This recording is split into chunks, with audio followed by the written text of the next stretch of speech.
Oregon fans, what's going on? Thanks for tuning in to another episode of the Ducks Dish podcast. It is Tuesday, November 15th, and I'm your host, Max Torres, publisher and lead editor of Ducks Digest, covering the Oregon Ducks on Fan Nation, part of the Sports Illustrated Network. If you guys are here live on YouTube, youtube.com/Oregon Football, Max Torres is where you can find us. Leave a comment in the live chat. Let me know what you're thinking about Oregon football recruiting right now. Or if you're watching on replay, drop a comment and let me know your thoughts on Oregon recruiting. We're going to be talking about the big weekend that was for the Ducks on the recruiting trail, talk to a couple of huge targets for Oregon in both the 2023 and 2024 recruiting classes. So we're going to get into a little bit of intel from what I've heard, been able to gather so far from this weekend. And then we're also going to get into kind of some big picture topics on this 23 class and what's going on in the world of Oregon recruiting. I'm getting ready to head out to Fullerton later this afternoon/evening, going to be visiting Oregon offensive line commit George Silva. So make sure you guys lock in with me on Twitter at mtorresports so you can get all the latest Oregon football recruiting content you can want and follow all my latest updates from the recruiting trail out here in Southern California and beyond, West Coast, across the country, whatever it is. But with all that being said, let's talk about some of the big visitors for Oregon over the weekend. And we're going to start with the big target, and that is David DJ Hicks out of Katy, Texas, Payto High School. And this is one of the biggest names on Oregon's big board in the 2023 class. So Oregon's 2023 class currently ranks number 11 in the country, number 1 in the Pac-12, according to the 247 Sports recruiting rankings, the recruiting composite. And these highlights are from David's junior season at Allen High School, which a lot of people know as the alma mater of Kyler Murray and one of the better high schools in Texas. And you can just see how fired up he is. This dude is a problem. He lives in the backfield. He excels at getting after the quarterback, which is something this Oregon defense desperately needs.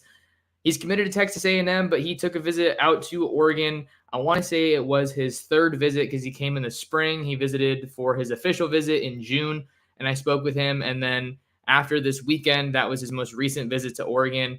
And he's going to be heading to another Big 12 school that we're going to talk about a little bit later on here in the podcast. But let's get into the visit and kind of some of the top quotes we were able to get from David DJ Hicks from the Washington game. Really, some of the heavy hitters in this recruitment for the Ducks are, as you would expect, Dan Lanning and Tosh Lupoi. Those are two of the biggest names on the entire coaching staff. And this feels like one of those names that Oregon is looking to capitalize on, obviously. But this is one of those guys that this is why you bring in this staff. This is why you hire Dan Lanning. This is why Dan Lanning wanted to get Tosh Lupoi to join him in Eugene for the recruiting chops. And David Hicks is as big a name as you'll find on the recruiting trail anywhere in the country at defensive line. Number 1 defensive lineman in the country, 6'4", 280 pounds right now. By the way, if you aren't watching us on YouTube, you probably should, because we've got Hicks's highlights on the screen here, and he is just absolutely tearing it up. But this was a good time for Oregon to get him on campus. It was a lot of stuff going on. Obviously, the rivalry game against Washington. And, from some of the people that I've talked to as far as Oregon goes, they're saying good visits, except for the result, right? So I think they did everything right except for win the game, which is obviously a bummer for Oregon. And if you're a Duck fan following recruiting, but I think that some people kind of overblow the impact of a loss for one single game when it comes to a whole recruiting class. Oregon's a school that has excelled on the recruiting trail. They're going to continue to excel on the recruiting trail. They're bringing big time guys in. They did it for Washington. They're going to do it again this weekend when they play Utah. So obviously you want to win, but I think that the atmosphere is still really impressed. And a lot of people are asking, where does this visit leave Oregon with David Hicks and his recruitment? And I think it certainly didn't hurt their standing. Hicks was saying it was a really good atmosphere, basically as good as advertised, I'd say. Autzen Stadium really was really loud, and I feel like it was a great one to go to. During this trip, he got to spend time with Lanning, Lupoi, as I mentioned, as well as Tony Tuioti. Those were some guys that he really highlighted during his trip, saying, quote, they're really good coaches. Coach Lanning, you have a great defensive coach. Coach Lupoi, the DC, he came from the NFL. Feels like there's a lot I can learn from them. And his favorite part of the trip was really just talking to everybody around the team and getting to know the coaching staff. And we know how big relationships are in recruitments, and the Ducks have done a ton of work in this recruitment. Like I said, bringing him in for, I believe, his third visit since this new coaching staff was assembled under Dan Lanning. And I asked him, what kind of a message did this Oregon visit, did Oregon send to you kind of on this visit? He said it was a good one. How good of a team they are, how hard they play, how good they work, and how much better they want to be at their craft. And he was talking about how he wants to be coached by coaches that always want to be better, kind of always want to get better and push him. And how many times have we heard Dan Lanning talk about the growth mindset? And just on a separate note, but still related to recruiting, have you seen how fired up Dan Lanning was in that Monday night press conference, turning the page from Washington to Utah? He was saying, no matter how badly, and I'm paraphrasing here, no matter how badly I wanted to, kind of go sit in the back of the room and not talk to anybody, I couldn't do that because I had to get to work. And what did I do? I got my butt up early Sunday morning and did some recruiting. And then I evaluated every ounce of tape that we had. And then what did I do later that day? I did more recruiting. So that there's no let off in terms of the recruiting approach from the last staff to this one. And Hicks is a guy that this team desperately needs. You're probably figuring to lose DJ Johnson and Brandon Dorless after this season. And there just really aren't a lot of guys that have been proven on this roster that they can get after the quarterback, aside from Dorless and Johnson. So we're still waiting to see official decisions, of course. But, as we're kind of projecting to see what the roster looks like down the road, I don't think that they're going to have Johnson and Dorless next year, seeing that those are two of the top guys on that defense. And Dorless has gotten better year after year. But speaking of Dorless, Hicks told me that that's kind of the pitch, the role that he sees himself in for Oregon. Hicks is saying that they kind of see me in that Brandon Dorless role, moving around the line of scrimmage. And I think that you can see that based on the tape, that he has that position versatility. He's really good at stopping the run. He's really good at getting off the ball, shucking off defenders. I really like his technique and how strong he is with his hands. You see how easily it is for him to break out into the backfield.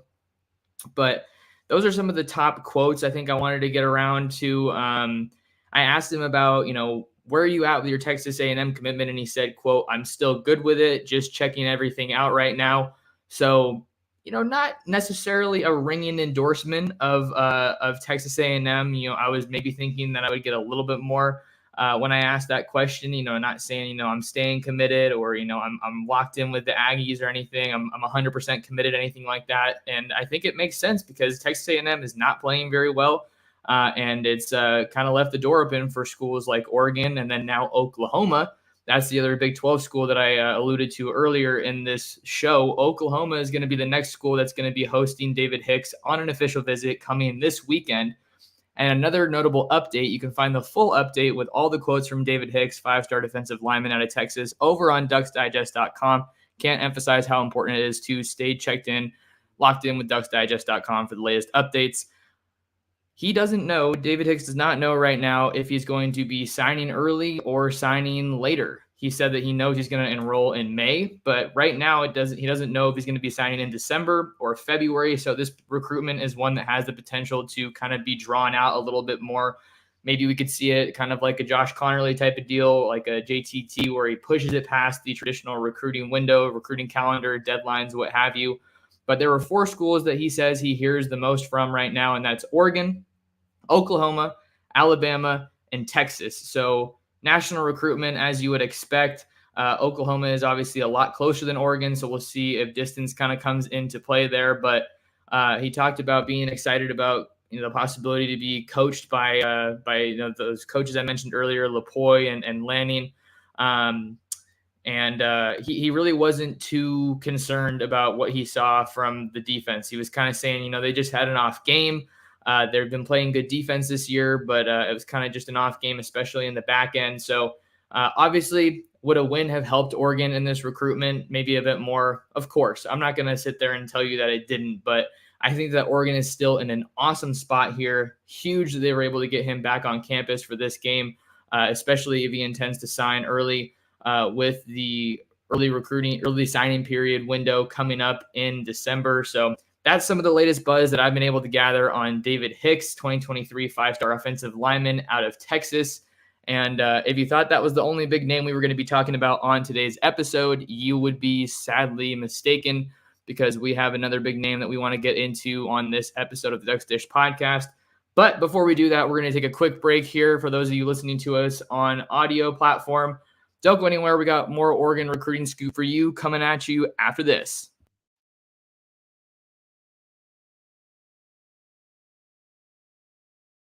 All right, what's going on, everyone? Thanks for tuning in to another episode of the Ducks Dish podcast. I'm your host, Max Torres, and we are talking. All right, what's going on, everyone?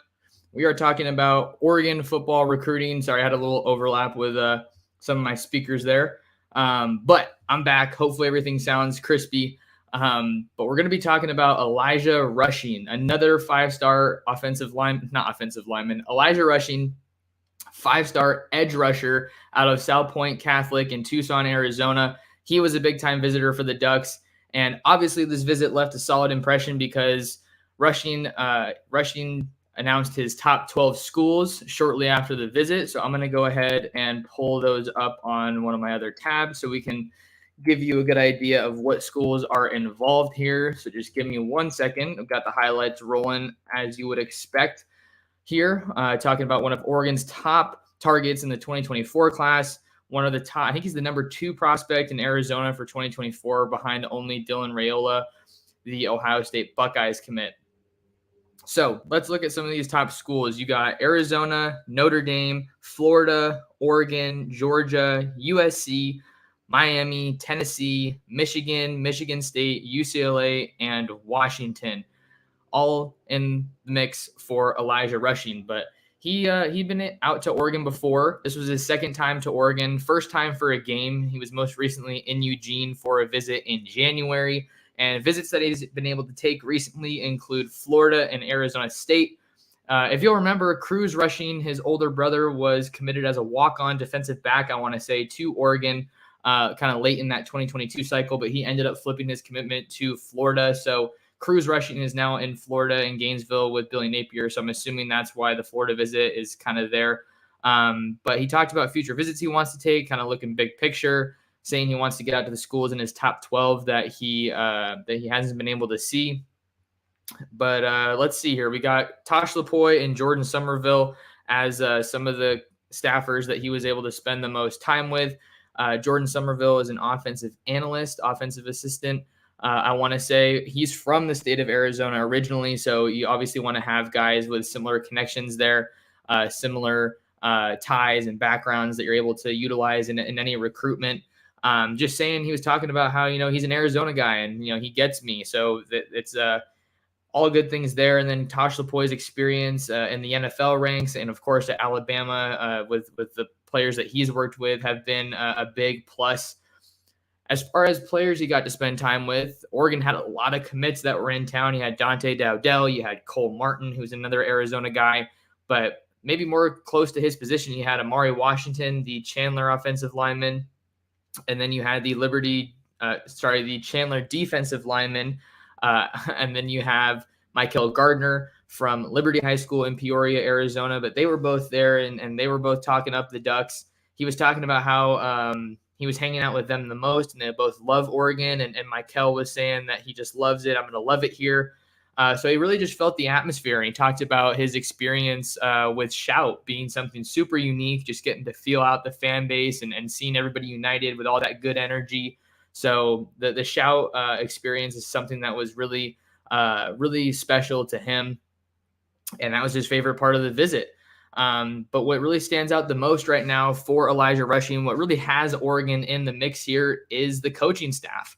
And he said that it was just kind of a refresher to get in front of those coaches because, like I said, he came out in January and he's been able to take a couple other visits in that time since. I mean, it's been 10 months since his last visit, if you will. So seeing the coaches and seeing them is kind of like, oh, yeah, why did I choose to come check this school out? What makes them special? It kind of gave him a good perspective with the school. So it was good for Elijah Rushing to get some more time in front of the coaching staff. We saw pictures with Dan Lanning and Tosh Lapoy. I posted those on my Twitter. But Oregon's obviously doing a great job here. And I think that Elijah Rushing is one of those guys, from some of the people I've been able to talk to at Oregon. This 2024 class, after Oregon put some finishing touches on 2023, this 2024 class could take off in a hurry. And it's because they've put in a lot of work with guys like Elijah Rushing and some other 2024s. Fox Crater, the local offensive lineman out of Vancouver, Washington, which is not too far from the Portland area. He's been to like I think he's been to every home game this year for Oregon almost. So he's a name to watch, and we've covered him not too long ago. But I think for Oregon to be in a great position with a guy like rushing, he's got obviously awesome athleticism. I think you want to see a little bit more strength on that specific play right there, some more separation. But 6'6", 228 for a guy who's in his junior season in high school. Obviously, he's got the measurables there, and you can add some more weight to that frame. He's playing great competition out in Arizona, a school that's really on the rise in the broader scheme of things with recruiting, certainly out west. And then as far as kind of the decision timeline, he didn't have any other trips that he wanted to take other than that, specific that he told me specifically. But he's going to narrow it from a top 10. And then once we get into the spring, he's going to come out with a top 5. And those schools look like they're going to be the ones that are going to get his official visits, which is usually how you see things break down. And then he wants to be committed before his senior season. So still a lot of time here for Elijah Rushing before he comes to a final decision.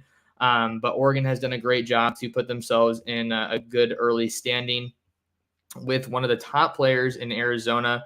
Relationships are absolutely a priority for him in early on in the recruiting process. Speaking of the state of Arizona, I think I've seen a little bit of chatter, maybe seen some rumors that Oregon's trying to get Deuce Robinson out for a visit this weekend when they play Utah. If you don't know who Deuce Robinson is, he's an absolute beast. He's one of the top players in 2023 for the state of Arizona. He plays at Pinnacle High School where Spencer Rattler played. He's the number 1 tight end in the 2023 class. He's also a big baseball guy. So if Oregon is able to get him, if Oregon is able to get Deuce Robinson, on campus, they're going to have to see a little bit of the baseball angle and see what things are looking like there. But right now it looks like USC is one of the leaders there. I believe he's also been out to Texas and Georgia as well. So I don't think Oregon's been super involved in this recruitment, but you never know. If you get guys on campus late for visits, it can really help you out. So that's another name that you got to keep an eye on in the 2023 class as we continue to approach early signing period. I'm trying to think of anybody else that was on campus this past weekend. You had Dante Dowdell, like who I mentioned. You had some recent offers come in from Mississippi State, and Texas A&M for Dante Dowdell. Texas A&M is having a horrible season, and I think I saw some stat that said it's the first time in like the modern recruiting era that a school that had the number 1 recruiting class isn't going to be bowl eligible the following year. I think this past loss to Auburn over the weekend, who is looking for a new head coach. Cadillac Williams, I think, is the guy running the show there right now in the interim. That loss to Auburn eliminated them from bowl contention, I want to say. So that's a terrible season, and not playing well on the field is going to leave the door open for other schools to come in and try to poach some of your top talent, and that's exactly what's happening with David Hicks. But Oregon isn't completely alone in that regard, and in terms of, or immune, I should say. They're not having a bad season on the field, but Louisville is making a push for Cole Martin. He was on campus over the weekend. I think that unless he gets back out to Louisville, maybe that would be a little bit more of a cause for concern. But I think that that's kind of more of just he's enjoying the process and kind of feeling things out. I think he's going to be an early signee guy, and that's someone that Oregon really needs. Super athletic, really twitchy. And I think that obviously they're going to need help at corner and in that whole defensive secondary, because that has been a big, big weakness for the Ducks this year. Speaking of that, you also had Dalen Austin, the 2023 Long Beach Poly cornerback, committed to LSU. He was on campus for another visit, his second visit of the season, I want to say. Maybe not of the season, but second visit within like the last 6 months. I know that for sure. It's really hard to track all these players, but more visits for Austin. I want to say he was in town maybe for the Stanford game, but he also is he still hasn't taken his official visit to Oregon. So I think that Oregon, keep an eye on Dalen Austin taking an Oregon official visit. You also have Roderick Pleasant, who when I talked to him a long time ago at the beginning of the season, he said he was going to take his official visit to Oregon for the Utah game. That's another guy that looks like it's been a USC lean so far in his recruiting process. Speedy guy out of Sarah Gardena, where Robert Woods went. So obviously you see the USC Southern California connection there. But there are a lot of big time prospects that Oregon is still working on in 2023. The Ducks also brought in, Let me look at they also brought in Damian Sanford, who is teammates with David Hicks at Peyto High School, 2023 linebacker, committed to Texas A&M. So there is a lot of A&M Oregon overlap here on the recruiting trail, but obviously some really good buzz. I'm trying to find out a little bit more on Caden Proctor and see what's going on there. That was one of the biggest visitors for Oregon over the weekend. Of course, Caden Proctor, if you don't know about him, he's a 2023 five-star offensive lineman out of Iowa who's committed to the Hawkeyes. Hawkeyes having a rough year, but he was on campus for an official visit over the weekend.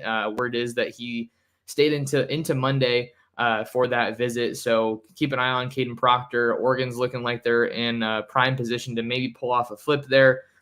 Oregon's offense has been playing really well. Their offensive line has been playing really well. Semifinalists for the George Moore Award, I might add. That was a new update from today. Kenny Dillingham got nominated for the Broyles Award, given to the top assistant in college football. So plenty to track here. But bottom line with Caden Proctor, Oregon needs help in a big way along the offensive line, slated to lose at least 4 starters from this year. And Caden Proctor is one of those guys that could come in and play right away. Ducks already have 4 talented offensive linemen in the fold, with George Silva, the junior college offensive lineman, being one of them. But that'll do it for this episode of the Ducks Dish podcast. I got to hit the road and get out to Fullerton to go see the man himself, George Silva.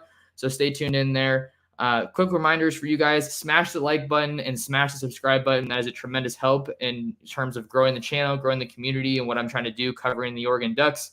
Sam's talking about the notifications aren't necessarily working right, but hopefully they get figured out. Make sure to hit that notification bell so you hopefully don't miss out on future live streams here on the channel. And do me a favor, head on over to ducksdigest.com to find all the written content covering recruiting and Oregon football. And do me a favor, share the Ducks Dish podcast with your friends, with your family, with other Duck fans. That is a huge help.